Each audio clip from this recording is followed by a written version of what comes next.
குருமூர்த்தி வந்து மத்திய தலைமையிட்ட சொல்லிட்டாராம், அண்ணாமலையை நீங்க பயன்படுத்திக்கலாம்னா வேஸ்டா போயிடும்.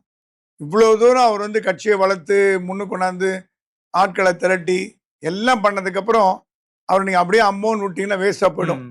டெல்லி சொல்லிட்டேன், இல்ல இல்ல குருஜி கண்டிப்பா வந்து நாங்க அண்ணாமலை யூஸ் பண்ணிப்போம். பட் அவர் ஒன்றும் இஸ் அன்டிசைடட், என்ன ஒண்ணுங்க அன்டிசைடடா இருக்காரு. அப்ப குருமூர்த்தி சொன்னாலும் அவர் வந்து கட்சி வேலைகளில் ஈடுபடுங்க, ஆட்சியை பத்தி அப்புறம் பார்க்கலாம், கட்சி வேலைகள் ஈடுபட வைங்க.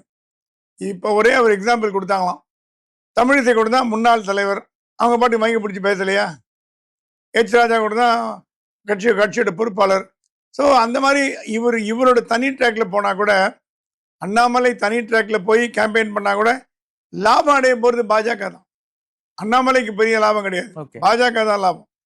4 திக்குலேருந்து 4 பேர் வந்து பாஞ்சு போனாங்கன்னா அது எல்லாமே அண்ணாமலை மாதிரி எச் ராஜாவோ அப்புறம் தமிழிசையோ பொன்னாரோ அவங்க ஊர்ல கேம்பெயின் பண்ணாங்கன்னா அந்தந்த ஊர்ல அந்த அந்த அந்த பலம் வந்து பாஜக கூடும்.